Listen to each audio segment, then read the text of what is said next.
dick with this, buddy boy. All right. I will exit. Oh, that's a nice background.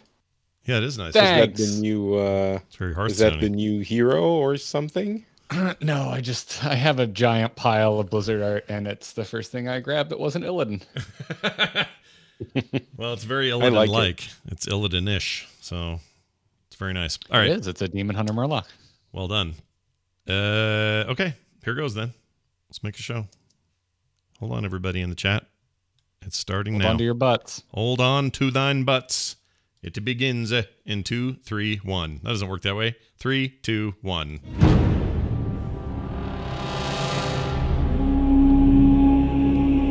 You're listening to The Instance.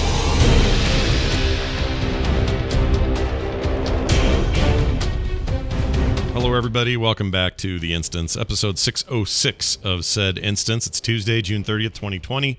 Last day of the month. I'm Scott Johnson, joined as always by Patrick Beja in France. Hello, Patrick.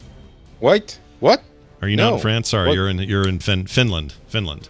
Yes. Yeah. That is correct. I am from France, but I'm currently in Finland. Yeah. Did you know here recently there was some talk that certain high government officials thought that Finland was under Russian control? Can you confirm or deny that Russia does or does not control Finland? Can you confirm that? I will not. However, I will relay the answer of the Finnish government officials who said, to be fair, we also thought that was the case since 2017 for the U.S. Oh, man. Well, I think. Yeah, there you go. All right. Send your emails to the Finnish president, not us. We didn't say it. They said that was actually the prime minister, and she is awesome. She's been managing everything in this crisis wonderfully, and yeah. Is she also transparent? You can see her heart beating like a baby fish, like all the Finnish? No, I think she has brown hair, which means her pigmentation is less translucent than the rest of the population. All right, well, this clears everything up. Also with us, of course, Garrett Weinzierl from Florida. He's Florida man. Hi. Speaking of translucent pigmentation, hi, everybody. Whatever, man. You tan up okay. I've seen pictures. Yeah. You do all right. So, not me. Yep. I'm just going to keep the weird topical conversation going by saying I did hazard a beach visit this past weekend. Oh, good. Oh, did you really? That's good. Did it? How? I'm just curious from a crowd perspective. How did that look to you there? We purposely went later in the day to avoid the afternoon rush, and there were very few people there. It was extremely spread out. I never got within 12 feet of a person that wasn't my wife. That's good. You should always stay within 12 feet of your wife and that much away from everyone else. I'm into that metric. It's pretty good. This is not also. I would not. This is not me saying you should go to the beach. No, you're not encouraging this. You're just saying you went to the beach. That's it. No. This is just me saying that I personally have reached a breaking point where I need to go outside a little bit. You needed something. I got it. My wife went to St. George today with her friends for the same reason. So I am here holding down the fart, as they say. Anyway, they don't say as that. You say. As I say, maybe. All right, we're going to get right into it. We got stuff to talk about. So enjoy. All right, first a little handout to the folks who are still playing WoW Classic, which are plenty. There are plenty of you playing WoW Classic, and I'm happy for you, and I'm excited that you're about to get the Gates of Ahn'Qiraj. You're not about to get. You actually got it yesterday in the EU. No, it's in July. It's in July. Oh, I misread this. I thought it was. Oh, for this whole time, I thought it was June. You're getting your 4-letter J months mixed up. It's all a big schmear of time anyway. Okay, so you do have time. July 28th here in the States, 29th in the EU is when you're getting it. I was thinking it was yesterday. All right, well, that's good. Anyway. And that's very important that we have, we're noticed ahead, we're told. We have advance notice. Yeah, that's what you're trying to say. Those are the words you're trying to make. No, that's good. But you guys get stuff early usually, so it's kind of nice to see that not happen this time. I don't know why, just for competitive reasons. I love Europe. They just keep getting Star Wars early, you jerks. Oh, that's what it is. Movies and stuff. Yeah, you always get your MCUs and your Star Warses first and stuff like that. But you're the reason I have to avoid social media for like a week whenever a new Star Wars movie comes out. That's right. Damn you, UK and others. Yeah, fun fact, this is exactly when I started listening to The Instance, was the first time this happened. Oh, wait, the Ahn'Qiraj Gates opening was your first? Wow. Yep. I think we need. It's so ancient. I think we might need to explain what it is. We probably do. So here's Blizzard's explanation, and it matches what I remember of in about 2007. Was it? Yeah, it was 07. I think Andrew is still here with me on the show. Andrew Koniecki. Oh, he was. I think it was like episode 14 or something insane. That's weird. Anyway, Wow. it says here we're putting the finishing touches on the next patch for WoW Classic version 1.1315, or sorry, 1.135.5. But I can't talk either. Patrick sent it to me. It's going to go live in July. With that patch, we'll be ready to unlock the content we've been testing on the PTR. The Ahn'Qiraj content will unlock with the weekly raid reset on July 28th for all realms in the region. At that time, players can begin the quest chain to craft a scepter of the shifting sands, and players can turn in gathered resources in advance of the Ahn'Qiraj war effort. Once both these activities are completed on a given realm, the gates will be available to be opened for that realm, and let the party ensue. So I'll bet people are excited about this, because I remember the opening of the original gates of Ahn'Qiraj being a huge mess and a lag fest and a server crash nightmare for quite a bit of time, until things sort of settle down with how many players are trying to do all these things at once. I would think and hope that they're ready this time with, I don't know, a better back end to handle it, but also retain the experience of it being a vanilla experience.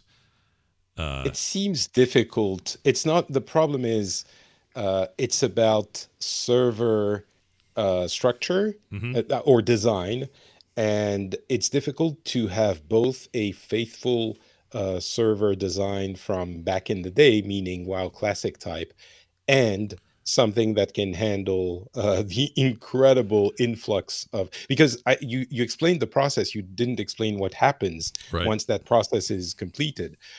So for those who don't know, the Gates of Ahn'Qiraj are a place in World of Warcraft which has giant gates, which only open once in the history of the game. So until now, until Classic happened, it had only happened once in 2007, and that was it. It involved a giant quest chain, and only one person, one guild could, do all the things required to get the key, and one person, one individual specific person could go and open those gates. So they had to go there, have the key in their inventory, I guess. I don't remember exactly how it worked. Walk to the gates and open them. And that meant that essentially the entire server was gathered in that zone, in that place. And I was there. I guess, not a lot of people actually were at the opening of the Gates of Ahn'Qiraj in the current population of WoW. I was there, and it was, as Scott described, a complete mess. I was going to use harsher words, because you had the whole population of the server connected at the same time in that one zone. And so your computer couldn't render anything. The server couldn't handle all of the people. I guess it might be designed better now. One would hope so, right? Surprised if it's also. Yeah, I'd be surprised if they were setting themselves up for another mess like that, unless that's what players want. But I remember gnashing of teeth at some pretty angry people at the time who just could not play the game. And I remember trying to be involved with when our server's gates opened, and just had such a terrible time. I gave up and said, I'll learn about it later. I'll just hear how it went. And you got to remember, this is back when, YouTube existed, but not in the way it does now. Nobody was doing big video walkthroughs of content like this. And so a lot of this you had to get through other sources or find out just kind of word of mouth later or whatever. But it was a big deal. Out of all of the things of ancient times in WoW, and the community focus that has been lost by the arcadification of the game, I think many of them I often consider to be bonuses and plus, and I don't miss much of the forced socialization of the game, like having to look for a group to do a dungeon and things like that, and that taking a couple of hours. But of course, in the middle of all of this, there are events that will forever stay with me, and the opening of the Gates of Ahn'Qiraj is one of those. It's something that I lived through virtually, but that had real significance, and that created a shared social experience that is unforgettable. And that's something that is very difficult to create now, because they don't want to make it into one single point that the whole server has to gather to. So you have the launch of the new expansion, and you have events, but everyone can participate in them. It's over a few weeks, etc., etc. Yeah. But it's different. Chat room reminds me too that there was a point where let's see who's saying this. Professor WC says they had to close it down to a bug because some people couldn't turn their stuff in, and so they reset it at one point. I remember that being a big deal. A bunch of people were mad about that at the time. But it is kind of unparalleled in the history of the game in terms of an event like this. It was a process that required the cooperation of hundreds of players from every race and faction. It required monsters and quests and stuff from all over the map. So it wasn't like this. Most of it was turning it trade goods. Right. Most of it was that. You're right. You're right. But this idea, we loved it, Patrick. We loved it. I was like level 18 and leveling slower than dirt because I had no idea how to play the game. Yeah. But yeah, I mean, we really should make a bingo card that we dish out to our listeners for any time Classic comes up, because one of the spots would definitely be anytime we talk about Classic, mentioning that the desire to keep a true to the original server experience is a hard fight with the realities of how this game exists. Yeah. Like, I feel like that comes up every single time we talk about Classic. It's because that is such a major core challenge, I think, of the Classic experience. Well, and I know that team wants players to feel, at the very least, feel like they're having 100% of vanilla experience. But my guess is if this goes off without a hitch, and it may not, it may be a problem. I don't know, but if it does, it'll be because they're better prepared now, because there is better tech underlying everything that doesn't interfere with the vanilla-ness of it. Also, the computers on the other end are all rendering things way better than they would have for us in 2007. So you all got better video cards, you all have better CPUs now, you've all got more RAM. So you're going to experience this in a way that's less of a slideshow no matter what. I don't know. I don't know about you, but I'm definitely dusting off my Intel Core 2 Duo. Is that what we'd have had around then? Yeah, it would have been. Core 2 Duos. I think I got an Intel Core 2 Duo at the end of BC. Yeah, that sounds right. I think that's when I got that. That's about then. Yeah. What, Patrick, you were going to say? For people who have not lived through that incredible event, I would say it is worth going to a Classic server, even if you're not interested in Classic otherwise, leveling a character to the point where you can travel to Ahn'Qiraj, to Silithus, which is the zone where it happens, and being there for it. Yeah. I think it's definitely worth it. Maybe it's, I don't know, I'm guessing 10, 15 levels? Can I find out? But at 10, 15 levels, by the way, in Classic, it means probably 3 months. So get started now. If I'm remembering correctly, I think you could just corpse run it at level 1 if you really wanted to. Could you? Okay. Yeah. So, but just do it. It is, again, something, it's not the real one. Us old timers are cooler because we lived through the real one. But still, I think you'll enjoy being able to say that you've seen it, because I don't think they're going to be doing this maybe every 10 years. Well, something. Even then, like, the game has never attempted something like this since either. So even in modern era, WoW, they still have not gone back to something quite this momentous. So no. Yeah. I mean, Wrathgate was similar because it was removed, but it was still it was in the game for so long. Yeah. Plus, it was instant compared stall to hell a and back. One and done event like the Gates of AQ. Yeah. So. Plus, at the time, at that point, Wrath of the Lich King was all about instancing experience, and the idea that you could come upon the Wrathgate experience without all the wailing and the fires already happening, experience it, see the cinematic, experience the storyline and the quest leading to it, and then leave. And then from then on, that place was just on fire and in post Wrathgate mode. And it was interesting for the game to have this new type of story development and your quest, what you were doing in the game, to affect the world after you had done it. But it wasn't a communal event. The big strength of the Gates of Ahn'Qiraj is that everyone on your server is there at the same time and hanging out. And Yeah. that's something that old school RPGs, MMORPGs did very well. WoW had relatively little of it, but that was an example of it happening. Definitely banged up against the efficiency of better technology. I would actually say that there's never been a better time than now. So Patrick's like, yeah, maybe try to get on a server and go see it. And you could do that. You could corpse run a level 1 nothing if you wanted to. You could go through all kinds of hoops. But we also live in 2020. You could watch half a dozen streamers on the day it happens live, see what happens, and catch it that way. So you might be able to do that as well.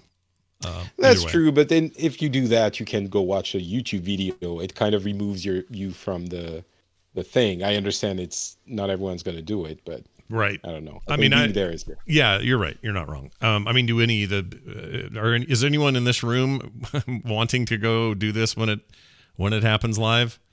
Oh God, no! I've done it already. No, I'm not doing it again. It's fine. I think I'm just gonna continue not playing WoW Classic so that I can end its reign the same way I ended original vanilla, which was not hitting max level and not actually seeing the gates of Ahn'Qiraj open with my own eyes, but hearing about it on a podcast where two dorks talked about World of Warcraft. Gosh, that's what I'm gonna do. You brought us full circle. Well done.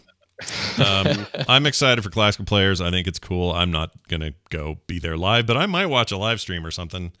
Just I don't know, bring me back a little. My classic experience has been weirdly accurate to my original vanilla experience, except I knew to level up and talent my pet this time around. Oh, I see. Some of those things, they get past you the first time through. I get it. All right. Well, that's what's going on with that. So classic people rejoice. All right. Duncan Jones spent some time on Twitter discussing what could have been with the Warcraft movie, quote-unquote, franchise that never happened. We got one movie, 2016's Warcraft, and, your mileage may vary. I had fun, but it's not a great movie. It's a case of too many cooks in the kitchen, probably, and a studio wanting to go one way, and Blizzard trying to go another way, and a director trying to go a third way, and didn't really work out. There are no other movies planned, but this exchange on Twitter I thought was interesting. Duncan Jones talked about this with a bunch of people on Twitter, and here's what he said. The tweet originally came this way. Now watching Warcraft, the beginning, Man-Made Moon, that's his name on Twitter, made a terrific fantasy film, and Universal Pictures and Blizzard Entertainment should let him continue the story. He wrote, "Thank you, Kevin. We've done the hard work. It's a pity we couldn't build on that." The tweet said then, can I ask, had you planned out the story for a trilogy of films or more, perhaps? Duncan Jones then said, and this is the first time we've heard confirmation of this from anyone involved in the production, 3 films were planned. Part 2 would have been Goel/Thrall as a young orc slave to Blackmoor's gladiator camp. Here he meets and befriends a Tauren who tells him about another land to the west where his people come from, and where he might find allies and maybe a new home. So some origin Thrall business. He also then says 3, the gathering Horde army and freeing of orcs around the Eastern Kingdom before a dangerous trip across the sea to Kalimdor, and a founding of the first Azerothian city of Orgrimmar. Basically, the trilogy was the fulfilling of Durotan's promise to give the people a new home. The twit. Go ahead. Is he saying that you said it was planned? My understanding, maybe I misread his tweets, was that that's the ideas he had. It's not like they started pre-production on it. Right. None of this is pre-production. Exactly. None of it got that far. I think all of it hinged on the success of the first film, which did okay, certainly internationally, did pretty well, or did enough to make their money back, but not near enough domestically. And so that's what kiboshed everything else. But this is what they wanted to do. So that's what he would have liked to do had it been possible. Yeah, so basically what it sounds like to me is he was willing, or they were, had things gone the way they wanted, they would have built out the story of Warcraft from the Durotan beginnings. It's a very orc-based story here, Garrett. I'm sure you love that. But anyway, the very orky beginnings to the very orky endings that we find maybe post-Arthas or something. But in theory, had this been successful, you could have had a whole series of films carry all the way up and jump around with those generations. I mean, I would have really liked to have seen that. I still would like to see it. And maybe there's a future where this happens, or maybe there's a serialized Netflix opportunity in the future. I'd never say never, but I think the Duncan Jones plan is, well, like he says, it's not happening. Bummer. I mean, there's definitely possibilities for everything to happen. Netflix might be one. Warcraft is still an immensely popular franchise. It's, the fact that one movie didn't do as well. And by the way, the movie did a lot of money. It made a lot of money. Yeah. The thing is, it made a lot of money on the Chinese market and Yeah. was poorly received everywhere else. Yeah. But, yeah. So at that point, you're like, well, we may as well make a Chinese language Warcraft film and just release it in China. Like, I don't know how those deals work, but it was so successful in China, and it's how they were able to make their money and then some back. Had it just been reliant on U.S. or U.K. box office, they were screwed. Like, it was abysmal over here. And I'm not going to sit here and say that was a great movie. It wasn't. Okay, I know it wasn't. Most people know it wasn't. It's a good time, and you can see bits and pieces of what could have been cool. And I still say the orc stuff was pretty awesome in it. But they got the human end kind of all wrong. The effects were not great. I don't know. There's just, that thing has problems. There were like specific effects that weren't great because the orcs were so good. Yeah, they Like, were good. They were so well realized. Mm-hmm. It's, I don't know. I don't want to retread it. We've talked on here before about how it's it's a flawed film. And we've also had pretty long discussions about how it's probably not the best story to tell. I mean, and I am aware, I'm blindingly aware of my self-proclaimed bias against orcs on this show. Yeah. But it's kind of like starting with the prequels, and it's like we're following Thrall, and it's like, I know, and I'm not trying to come down on you if you're a giant Thrall fan, but it's like, the Star Wars prequels, you're leading to the buildup of Vader. I don't think Thrall is as interesting a character as Vader, or maybe Superman is a better analogy because it's kind of what Thrall ends up being. He's kind of, and it's just like, well, he's kind of Moses, I would right? rather see him just be Superman. I don't really care about how he got there. Yeah, he's basically Moses, is what it all boils down to. He's taking his... There's a lot of allegories that you could draw from. I he's mean, freeing his people. Down a river in a basket, but sure, he's freeing his. Oh yeah, forgot about the basket. Thrall's in a basket. Literally goes down a river in a basket. I forgot they did that. Is that in the game anywhere, or is that just in the movie? Was that just a movie thing? I believe that's in both. Don't quote me on it, but I'm pretty sure it's in both. Oh, I don't. Yeah, I didn't love that. Yeah. I didn't come on board until Warcraft 3. So Thrall was already Thrall when I. I kind of would have preferred them being Thrall is Thrall, Arthas is Arthas. Let's go and start there. I think they would have had more success. Honestly, I don't think they had to dip so far back. I'm really on board for I think we've had past discussions about how a series set in the Warcraft universe would be great. And even if you didn't go for a mainline story, like all original characters tell an original story just within within Azeroth. Yeah, do what I believe the plan is with that Amazon Prime Lord of the Rings series. It's just set in that world. They're not retelling it. They're just going to tell us a new story, which is great. I hope. Yeah, like get away from all of the expectations of established lore. Use them as like this tentpole of like, these are historical events, and now we're going to throw original characters in here that are just trying to survive. Yep. Hey, to be honest, I think that would be really interesting, but I also think that maybe especially for a movie, and that might be why I'm a little bit less enthusiastic about Duncan Jones's plans, because it's essentially, as you guys are saying, it's the prequel, which you really care about only if you've seen the main events, kind of. And I'm not sure why everyone is staying away from the greatest story of World of Warcraft, which is Warcraft 3, sure, Arthas and all of that arc. Why would you? It's like doing the side thing in Lord of the Rings without having done Lord of the Rings. Yeah. Like, you have the material, you have the awesome story. Yeah. Why do you not, especially for a big budget movie, that's what you want to do, at least part it is, of it. Yeah. And I'm trying not to like hammer it too much because I'm such a freaking fanboy, and everyone's just gonna be like, of course that's what you want, Garrett. But I do truly believe, like, even removed from how bored I was in Draenor because it was too one-note orky, and what an Arthas fanboy I am, it's like, that is, to me, I truly do believe that is the big blockbuster arc in the Warcraft universe. Yeah, it is. But it also involved everybody. So you were gonna get plenty of orc. You were gonna get plenty of human. You were gonna get plenty of undead. You were gonna get plenty of all the things, the Forsaken. You were gonna get everything you needed and wanted. because that's what 3 was. Maybe that's why they didn't do it. It's just Maybe. like, damn, we're going to need too many different unique models and CG and costumes. And yeah, that's a good point. And the I mean, undead might have been the undead might have been an issue for China, actually. Oh, because, yeah. There's a whole thing there. Yeah. But out of all of those, there are a few. I think there are many excellent storylines in the in the Warcraft universe. There are really a number that could make for a great movie.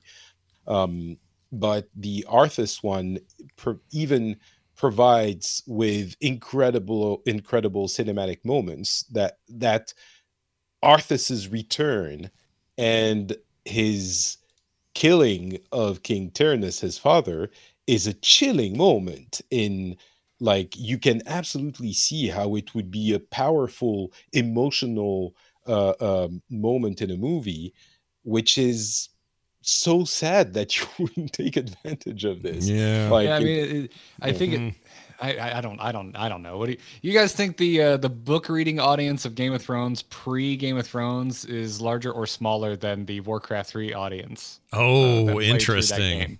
Interesting. I think it's smaller. Are you kidding me? It was very popular. Well, this is what I'm trying to get at is like, yeah, we're really close to it, so we would know it was coming. But I didn't read Game of Thrones before I watched season 1, and these penultimate episode of season 1 completely floored me.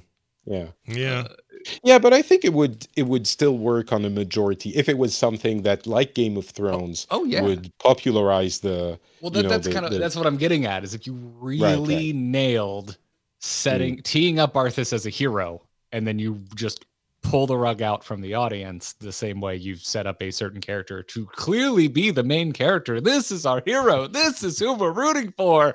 And then pull the rug out from under that narrative. It would be effective. Yeah, I agree. I think there was a mistake there. He also went on those tweets to say, let's see, it says, truly great, sounds epic, a shame we won't see them. He says, yeah, I wish it could have been something special. Then they followed up and says, do you think some sort of sequel to your movie will ever be made? Shame that you won't continue this marvelous vision within the Warcraft universe. This guy was very praisey. Duncan Jones says, I have no idea, and no one I worked with on the film even works at Blizzard anymore. I thought that was a telling thing.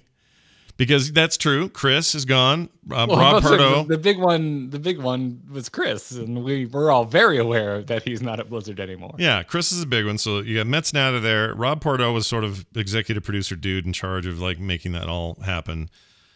Who else? Mickey Nelson's gone. Like all of those story guys that would have been, all up in front of this thing and part of the planning and the writing and everything. They're just not there. So, yeah, I think Duncan Jones is not going to make any sequels to the Warcraft movies. That's what I'm saying. I think that's a foregone conclusion. He said at the end, despite all of what happened, I'm glad it was made and I've seen it. I like the details and the fun things that were there as well. Plus, it became one of the highest grossing video game movies worldwide, even though some expected more from it. And Duncan Jones says it is the highest grossing worldwide game movie ever made. So it does have that title. It's made more money than any video game movie has ever made. That's something. Which is really just a shame because the live action Super Mario Brothers movie is a classic, and I will not be convinced otherwise. It's a fair point. I'll say this in conclusion about this whole thing. Anyone who is listening to us now who hasn't seen the movie I'm going to name now should go and watch it. Moon by Duncan Jones is an awesome movie. It's incredible. You should see. It's incredible. It is incredible. Yeah, I agree. Yeah. Yeah. Also, his other one, the one on the train's real good. I forgot the name of it. The code thing, the Matrix. Yeah, the Matrixy Cody thing where time keeps spinning backwards. And then what's the other one? He did another thing that I really liked. Oh, Mute, I didn't see it, actually. The reviews were not great. But Moon. Yeah, Moon's amazing. Garrett was raising his hand. Go ahead, Garrett. I haven't seen it, and it is on my list, my honest to God list of shame because I'm such a Sam Rockwell fan. Oh, you'd love this movie, dude. Oh, it's just one of those ones that has escaped me. If you even have a passing admiration for Sam Rockwell's acting, that movie's a must-see. I'm the older I get, the more I realize that I am a diehard Sam Rockwell fan. He's great.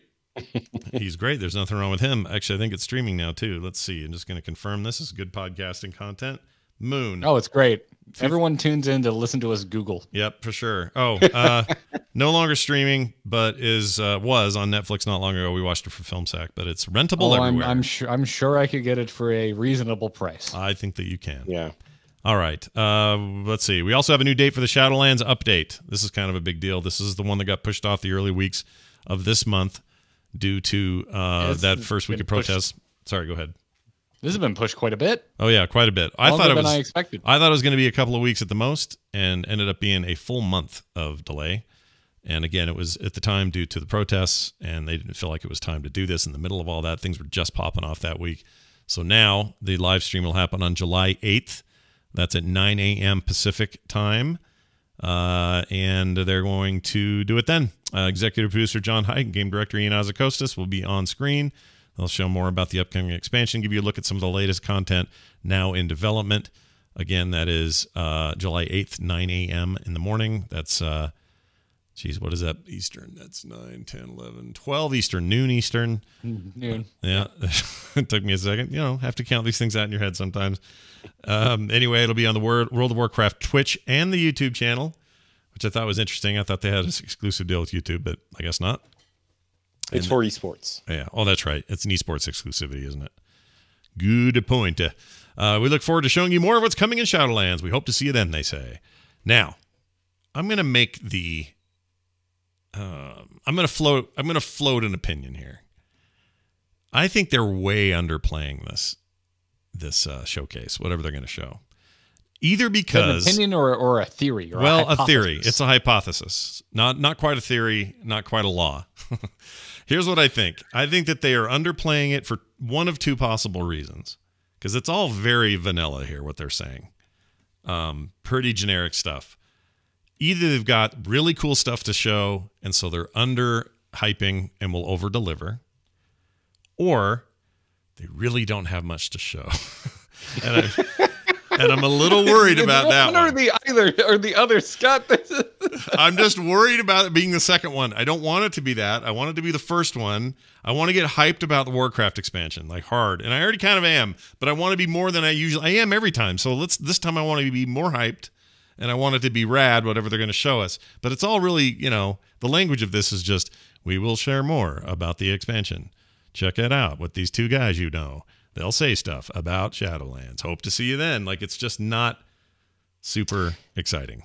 It is. Have they ever done anything like this? Like, we're supposed to know all the features of Shadowlands, and I don't know that there is much left to reveal. So either let's maybe not, maybe it's not going to be earth-shattering news, but do they have something new to show, something we don't know about?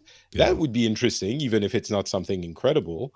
Or is it just going to be, hey, so this is Bastion, and this is Ravendreth, and here's a creature model, and here's how the tower is going to work, which you already know. I'm wondering why they're even doing this. If they don't have anything new to say, it feels a little bit weird. Yeah. So I hope you're right. That's what I hope, is that they're going to show something, because the way they talk about it doesn't sound like they're real stoked. But on the other hand, maybe they'll blow our minds and we'll be like, whoa, you're really going to let us do that? That's great. I don't know what that would even be. So that's the thing, is I also can't think of what they could show other than maybe a new feature, maybe a new something. Yeah. I don't even want to speculate, like a new race, or I'll take anything. Something along that's kind of where my brain is at, is like, if it's not a like race, is something along that line of like this additional layer of, a feature of thing you can unlock. Maybe even like, I hesitate to say roadmap, but could be. They've done it in the past. Maybe a date. Maybe we get a bit of an idea. Well, I think everyone's thinking we're going to finally get a release date, but I mean, it's still up in the air. Well, it'll land right where we all think it will be. It'll all be like, November or maybe, I don't know. I don't think it'd be any earlier than that. But maybe we'll get a great release date and they'll go, and it's coming out August 15th, and we'll all lose our minds. They should treat it like a Hearthstone card reveal, like a big one at the end, where they're just like, and here's all of the new race customization features. We're literally going to show all of them. Yeah. And just rapid fire. Seems unlikely. Earring 1 for trolls. Earring 2 for trolls. Oh, man. That's going deep. I'm trying to think of how you would fill time if you didn't have a lot to reveal. But do we know how long it's going to be? An hour, I believe. But I'm not actually. I may be making that up because I don't see anything here about time. I don't see anything about runtime in here, but I would say that's a safe bet. Yeah, 45 minutes, an hour. I'll bet you. I could be wrong. It's not going to go longer than that. Kilmernack in the chat room says, treat it like a Hearthstone reveal and drop the content 3 days after the stream. That ain't gonna happen. No, but I like the thinking there. That'd be cool. Can you imagine? Oh my god, they come out on stage and they're like, listen, oh my gosh. So we got really bored because of quarantine and we got a lot more work done a lot quicker than we expected. Yeah. And so Shadowlands is out. Yep. Install it Go now. up at your game right now. Yep. Update And your client. enjoy, everybody. Yeah. Have fun. It's also part of our streaming service. All these other predictions we've made, it's all there. Yeah, that isn't going to happen. Part of the streaming service. Yeah, all of it's there now, finally. But no, we'll find out next week. So it's the 8th. It's Wednesday. And so we skipping the show next week, or are we going to like do a late show next week? That's a good point. What's the point of doing a Tuesday show if we can't talk about this? It's gonna be. I feel like it's gonna. The tide is rolling out. There's gonna be some fish on the beach, and that's it until Wednesday next week. We're gonna have to think about that. Okay. Well, we'll talk about that off air. But that's a really good point. I'm glad you brought that up. All right. One final note about Warcraft. Small World. You may have heard of that board game before. You go to any kind of board game store and you're like, oh, what's Small World? There's a very popular series of games based on something called Small World. Well, there's now a Small World : World of Warcraft. It's a board game. You can pre-order it now. I think it's Small World of Warcraft. Oh, I thought they. Oh, are you sure? Let's see. I think so. It makes more sense. I want it to be that. Small. So oh, you know what? You're totally right. Together with no colon. You're totally right. Forget the colon. Throw the colon out. It's Small World of Warcraft. I mean, don't forget the colon. Get screened regularly. Yeah, always get your colon screened. Really, for real. Continuing. A new day dawns on Azeroth, a day like everyone before it and everyone after, a day of merciless struggle for the control of World of Warcraft. Not only is this small world territory far too tight for everyone, it also hosts a never-ending conflict between the factions of the Alliance and Horde. Dawn has broken, and the time has come to take your place on the front lines. So if you've made or spent any time with Small World, you kind of know what you're going to get mechanically. But yeah, there's a World of Warcraft-themed Small World game coming from Days of Wonder. They're the publisher. You can pre-order it now. See how much this is. I forgot to write that down. It is a total of $59.99 and is in stock now. The art is great. It reminds me of Hearthstone. Something Hearthstonian. A little bit. It's even more like kind of, cartoony, a little, younger at heart. Yeah. It's the box art is fantastic. It's pretty good. Yeah. I mean, are you tempted? Do you want to get this? Do you want to play this? No, this is not in my wheelhouse at all, but not really I love your the jam. Yeah, the art's really good. At it. Look, if they want to send us demo units, review units, we'd take them. We wouldn't turn them down. But yes, after I just said it's not my thing at all, I'm sure they're totally stoked. They're like, hey, who would we rather have test this? Someone who loves our games or this Garrett guy? I would also like to point out I have been a graphic designer on multiple games, and some of those I have never even opened my copy they sent me. Oh my gosh. This saddens me. There's a trailer too, guys, so you can go see that if you want to see it. But anyway, I always kind of like this stuff when they do these sort of things. I bought the Monopoly game and the, what do you call it? The Trivial Pursuit game, and I'd like when they do this sort of dumb crossover. So enjoy that. Okay, now this. Time to talk about what's going on in the rest of Blizzard, or around the rest of Blizzard. Hearthstone report from Garrett, please. What's going on? Beep, beep, beep, beep. It's quiet. Yeah. Because everything's out. They put it all out last week. It's quiet. We are going into July.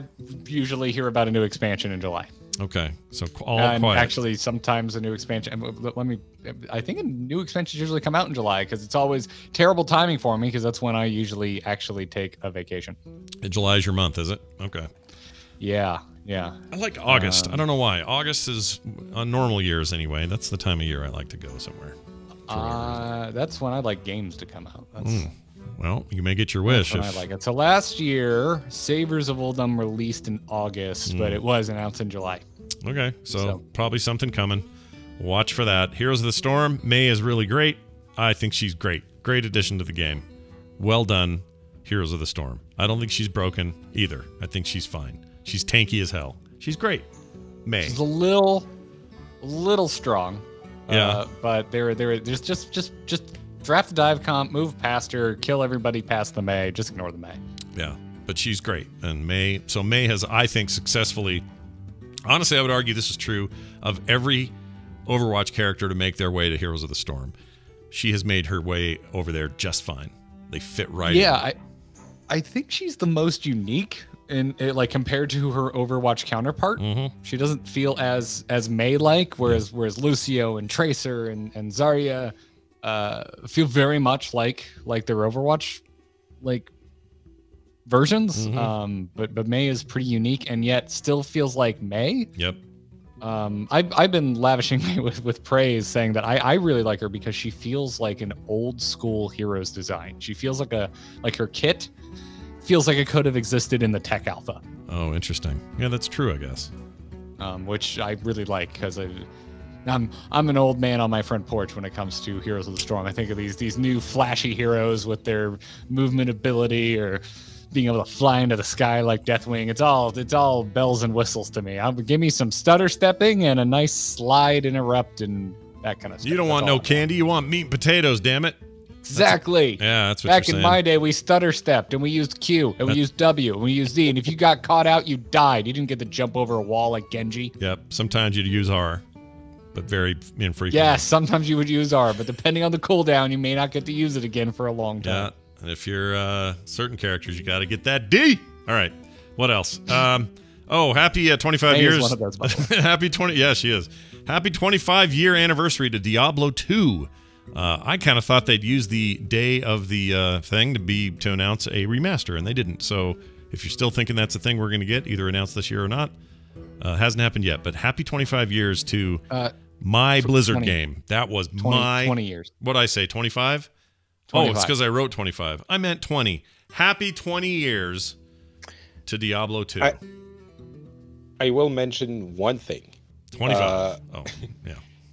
You didn't even include in the notes the quarterly update on Diablo 4, which is kind of a blog post, which didn't make a lot of noise, which for some reason made me, I don't want to say re-examine, but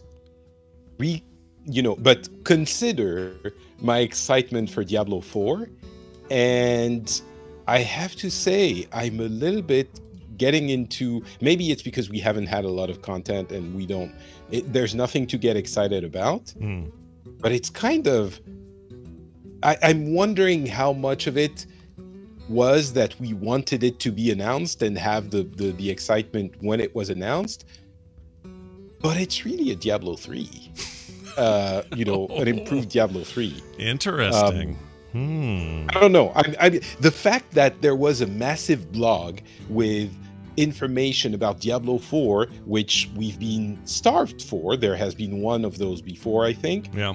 And it kind of, no one's been talking about it. Made me think, that's interesting. What? I will say this, as someone who is extremely excited for anything Diablo related, I think they are getting to a point, action RPGs in general, that use the Diablo template. We are getting to a point of diminished returns. I don't know what more you can do with an isometric hack and slash, get lots of loot, level up, do crazy things with big mobs of characters game anymore. I don't know. Like, you could argue, I know there are arguments that there are things that Path of Exile is doing that's super innovative for its time, sure. But at the end of the day, the core experience, which is little dude, run around, do the things, I don't know how much more we advance past that. So there may be a little of that going on, and I don't blame you for feeling it. I get it. I totally get it. Where they're going to innovate here, to me, it looks like so far, is mostly in the aesthetic category. Like, stuff looks like crazy good, and the characters emerging out of the stones in kind of a up close sort of cinematic way, and then having that seamlessly back out, and now you're in the world fighting. Like, that just shows how much the fidelity has come, or how far it's come in the last 6 years, 7 years, whatever it's been. So I guess what I'm saying is I don't think you're wrong, but I hold out hope that no matter what, even if you can't maintain the hype level for it, it will probably be the best one of these there is when it happens. It just may not be able to break out what it is, like it can't break out of those chains of what it is. Yeah, I agree. And I think it's one of those things where you have to play it to really get into it. Mm-hmm. And I have spent many hundreds of hours in Diablo 3. So I definitely understand the potential for it. I guess I don't think I'm wrong for not being excited now, but I would like... I'm hoping that they can drum up the excitement again at some point, which, maybe it's just that the game is so far off. They're not pushing it so much. I want another cinematic. That's what I want. I can tell you, though, yes, cinematics would be good. But once the beta starts, or alpha, or whatever, I will sell members of my family to be into that beta. Wait, who's going first? I am being a little bit... You only have 2 to choose from. What? That is a dangerous thing to say. Yeah. Extended family. Okay, Some okay. cousin. Okay, hold on. I need to earmark this so that when your son is older, I'm gonna send this to him. Yeah, good idea. No, do like a cousin or a dirty uncle or something like that. Sell one of those. Yeah. some extended family. Yeah, not the immediate family. Yeah. Unless, they give me really early access. Then, I mean, what I'm saying is, Blizzard, call me, we can talk. Yeah, but Patrick's flexible, is what he's saying. I really fell in love with Diablo 3. I would play the living crap out of new Diablo.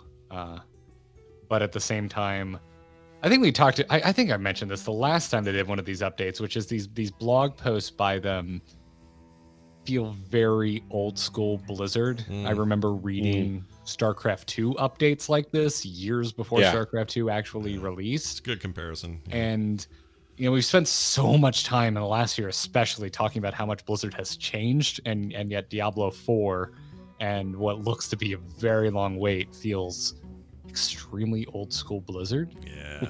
Yeah. But it's conservative. But like on a personal note, my personal feelings towards Blizzard are not old school. They've changed a lot. They're not the infallible kind of shining example of what a game studio can be to me that they used to be. So I don't really drool over these sorts of updates the way I used to. Yeah, it's not the same for me either. But I've kind of sorted Diablo 4 away into when I can play it, I will care. Yeah. I just want to sink my axe into demons, and I'll care the day I can do that. That's a good way of putting it. Or they're going to announce Paladin, and I'm going to lose my mind. But also, this is interesting, real quick. In Overwatch, not news, but a clarification to what we talked about hero pool stuff. We apparently didn't know we were talking about. So Keaton wrote in and says, "Hey, Instance Gang, this is Keaton. You folks didn't know much about removal of hero pools last week, so I figured I would ride in with it close as to a TLDR as possible. The system was essentially a ban system where 4 heroes were banned from competitive play for a week at a time. Hero pools were implemented back in January of 2020 as a way to combat the meta game from becoming stagnant. Stagnant, boring meta was a common complaint throughout 2019. All right, fair enough. Next up, hero pools were initially met with support and positivity, but over time they lost their favor, and went through several changes. Maybe their flavor too, I don't know. Namely, now heroes were picked to be banned. Was a constant source of controversy that never quite found a solution. Most people agreed upon that. The consistently changing metagame at that level of play reportedly caused a fairly extreme increase in pressure and burnout for Overwatch League players and staff members. They needed to always be ready for drastic week-by-week changes.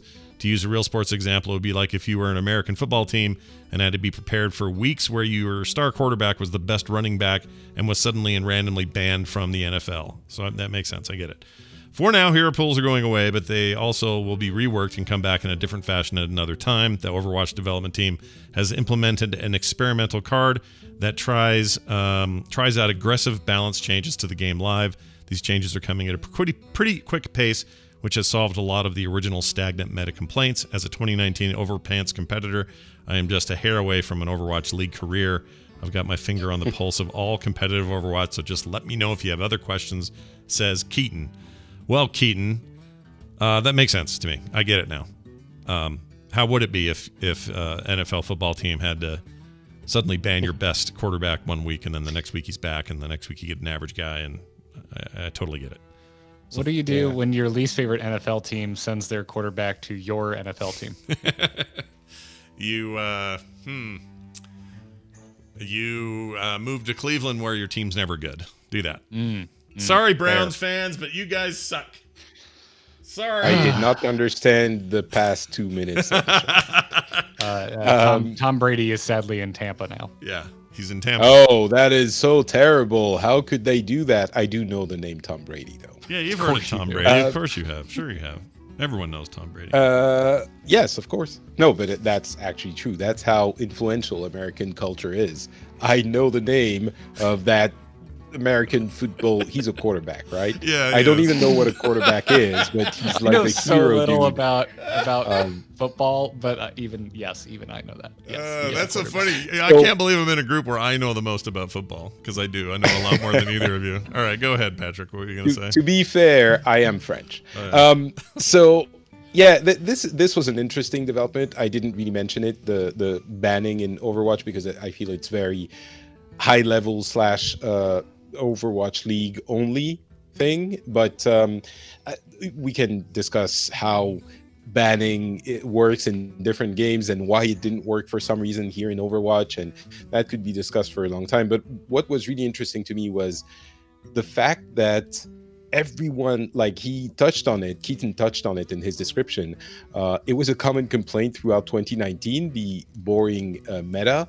Like, that's putting it very mildly. It was, people were out of their minds complaining about the fact that the meta only changed every 4 or 5 months when you would add a new character. Imagine the Hearthstone community complaining about the meta 2 years or 3 years after launch, because I feel like they do that a little bit less now for some reason. Maybe I'm wrong. Yeah, 2018 though was like an excruciatingly stale year in Hearthstone. Yeah. Right. So imagine that. Yeah. And that was Overwatch. And when there was a thing that shuffled the meta regularly, maybe a little bit too much, I get it. Then everyone was like, whoa, slow down. We need the meta to, like, people realize, I guess, that there is value to the meta being a little bit slower than what they had expected when they wanted the meta to change. Right. So sometimes, it's the complaints are not entirely justified. Well, high-level players are people too, so I'm glad they're getting the attention they deserve. All right, that's going to do it for that and that message. If you want to be like Keaton and send us a message because you have a thought or a feeling or an answer to something we talked about today, theinstance@gmail.com is that email address, theinstance@gmail.com, or just use the site. There's a form right there at theinstance.net. Thanks to everybody who sends their messages in. Before we get out of here, a quick note that I started for who knows why. I've actually been trying to do this for years, so I decided to finally do it. I pulled the trigger. I started a daily, quick 10-minute or so wrap-up of the biggest gaming headlines of the day. It's called Frog Pants Plays Daily, which you can find at frogpantsplays.com. It's on YouTube and available now. Episode 1 talks about putting 200 people in Warzone, which seems crazy to me. Some other stuff like, why did the Super Nintendo World get delayed? And was it just because of the virus, or were other things at play? Also, why did I show a video of cookies being made in high-speed camera? You'll have to find out when you go check out frogpantsplays.com, and let me know your thoughts and feelings on it. There'll be another one up tomorrow, and I'm going to do this little experiment for a while and see how it goes. That's, again, frogpantsplays.com. All right, let's whip it around the corner, the table, however you put it, and find out what everyone else is doing this week. Patrick, anything people can watch or listen to that has your face on it? Sure. I'll just give a shout out to Hondo, the AV guy in the chat room, who says, Patrick, a quarterback is 5 times as strong as Nickelback. Thank you very much for that explanation. Nice. That is perfect. Yeah. So, what can people do that has my face on it? Yeah. No, that came out wrong. Yeah. Pixels is a podcast about video games, and I talked about a bunch of stuff on the latest episode. I will very, very soon be doing a full spoiler cast of The Last of Us Part 2 on Pixels. So if you're interested in that, go subscribe in your podcast app that you're using right now to listen to this show. Go to the search field, search for Pixels, and subscribe. Nice. And you'll be happy. I think you will be happy. Have you finished it then? Did you finish the whole thing? Yeah, a week ago. Ooh, okay, I got to hear that episode. All right, Garrett, tell people where they can find you right now. Nowhere, because I'm just going to be slamming The Last of Us 2 so I can finish it and listen to that episode, because The Last of Us 1 is still one of my favorite games of all freaking time. Yeah. And Last of Us 2 is very good so far. amove.tv for everything. We're going to be having Slessa join us again on the Angry Chicken tomorrow. If she just won the most points in the Battlegrounds Brawl event. She absolutely killed it over there. So also she has drastically improved my MMR from the last time she was on the show. I listened to some of the tips that she gave, and I'm up almost 1,000 MMR in Hearthstone Battlegrounds. So you should tune into that, into the Nexus, if you want to learn all about May and the new weather anomaly and Here's the Storm. We've got at least 2 episodes about that out already, and we'll be doing another one this Thursday. Everything's at amove.tv. Go check it out. Nice. Do that. Do it now. Also, if you want to find more from us, you can find us at theinstance.net. Become a supporting member at theinstance.net. An Instance Plus subscriber. That's what we call you. You get rad stuff every month, including bonus shows, artwork, and other things you can't get any other way. That's theinstance.net for more. Find more shows like this at frogpants.com. That's going to do it for us. For me, for Patrick and Garrett. We'll see you next time.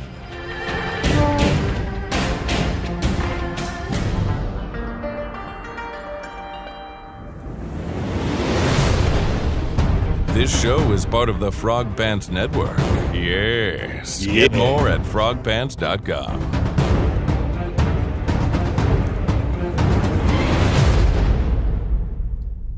All right.